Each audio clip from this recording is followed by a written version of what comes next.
Hi everyone and welcome back. I already did a video talking about my Shinya Tsukamoto collection, but I felt that I didn't really get it right. To me it just felt disingenuous, wooden, and a bit crap really. It was just me going, this is really cool, watch it, and not really much else. I obviously described the synopsises, but we're going to go again and talk about something a bit more personal and a bit more meaningful to me than just talking about a collection, which is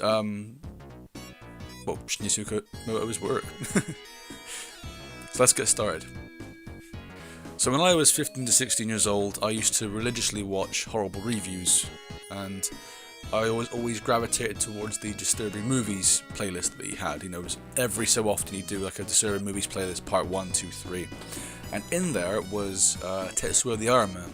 It was the only bit, well, obviously the clips that I'd seen were the stop motion effects that were of the chase sequence near the end of the film. If you've seen the film, you'll know what I'm talking about. If you haven't, Tetsuo the Iron Man is one of the most batshit crazy films you'll ever see. It's essentially about a salaryman who knocks over or runs over a person that loves to stick metal into their flesh, called the Metal Fetishist, played by Tsukamoto, where then they think he's dead, dump him down a ditch, and the salaryman begins to sort of metamorphosize into some sort of scrap metal robot. It's essentially a David Lynch film from Japan. That's the most common thing that people say about his work, is that he's Japan's equivalent of David Lynch, which I can understand. As soon as I'd seen that movie, like seeing those snippets, I went down a big rabbit hole of, figuring out what this movie was, what year it was made, who made it, who was in front of the camera, behind the camera. And it led me down this glorious rabbit hole that I could, you can't take for granted. And it's where it's led me to my life now, really. But talking about being at that early stage in my life, I begged my mum to buy it for me on Amazon. I'm pretty sure. Yeah, I'm pretty sure. So it was like 50p. It was just dirt cheap. And these are the original ones I had growing up. So I've already showed these on the channel before, way back when I wasn't even putting any effort into making videos. But these are like my filmmaking bibles, I suppose. These are the ones that really inspired me to want to make my own films and make my own projects, especially Iron Man here. Body Hammer is probably more technical and with a bigger budget, and is more cohesive, but Iron Man is where it's at for me. It was like, this is what I want to do. I want to make films. This is what really got me into saying, I could do that. I could do that, myself. I could do that with a bunch of friends and get a camera. This was really the turning point for me. I was just about to leave school, didn't know what I wanted to do, moving forward in my life, growing up. It was kind of like a blank canvas, really. I didn't really know. I was given lots of options of what I wanted to do, or, paths that I wanted to go down. And that's where I went to college for 3 years, studying media. I basically took some of the influences I got from Tsukamoto and put them into my work. It was very, very fun, and I learned quite a bit along the way. But more importantly, looking back at these photos of myself, it's kind of weird to think now how naive I was about everything, and I guess that sort of brash sort of attitude I had. I thought, oh, I could do that, it looks like a piece of piss to do, but really it was more, I guess, trial and error. A lot of what I did was mostly trial and error, but I learned quite a bit, like I said, and it was a lot of fun. I met some decent people along the way. It basically shaped, a career path that I really wanted to take. From that, it took me on to other directors like Shozen Fukui. Stay tuned for that. I've got a video lined up for him, and also Sogo Ishii. It's a thing that really opened the floodgates to disturbing cinema and underground cinema for me.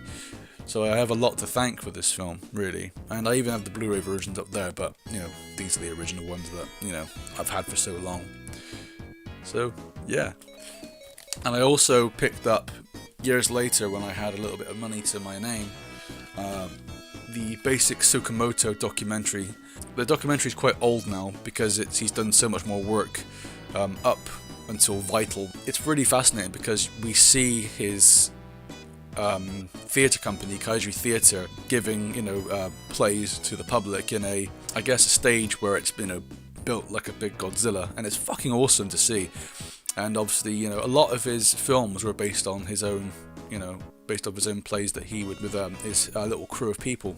But this is a really good snapshot of his early work, showing off his style when he was a young boy to then go into university making films, and then showing off some of his adverts that he did when he was in advertising. So it's all good stuff here, and he also gives like a nice little description or his own interpretation of his work, which is quite rare because a lot of the interviews online are in Spanish or Italian. Unless you've got the Third Window Films releases, then you'll get an interview, with that. But in general, it's quite rare. And also, about 4 years ago, when I was seeing my girlfriend, who we're still together now, she bought me for Christmas because I showed her these films and she liked them and I was obsessed with them. And I also liked vinyl, so she put two and two together, saw that I was looking at this vinyl, I thought it's too expensive. I can't, see myself buying that, and she bought me this for Christmas. It's the fucking Tetsuo soundtrack. So this isn't an official soundtrack, it's a compilation of both the first film and of Body Hammer's soundtrack from the late great Chuo Ishikawa. It's fantastic. It's great to have on the shelf, and I also really like the sound quality as well. Let me just quickly show you something in here as well. So with any vinyl you have all the credits and stuff on the back. So you get a big oh god. So you got a big print of that, but on the other side, on the flip side, you've got Tomoro Taguchi's big face. So that's always nice to look at. I mean, you could even sell that as an album cover in itself. It's like so iconic. Yeah, great stuff. So yeah, that's my brief history with Shinya Tsukamoto's work. And this pretty much made me want to be a filmmaker, and you can see the influence in that with one of my short films that I did when I was in college. So yeah, me and my best friend Kane, we went around and did something kind of similar where technology was an evil thing, which was just me being silly, being a silly 17-year-old, 18-year-old kid. And yeah, it worked out really well. It was a lot of fun to make, and you can clearly see the influence there that he had on me. And it was kind of different to what everyone else was doing, I suppose. And it kind of got a bit of a kind of, but I don't really want to blow my own trumpet. So guys, thank you very much for watching. Do leave a like, comment and subscribe. Give me any feedback, and have you had any memories with Tsukamoto's films? Have you had any, significant times in your life where a film's even, made you want to make a movie even? I'd really like to know, it'd be fascinating. Have a fantastic day guys, and I'll see you again next time. Cheers.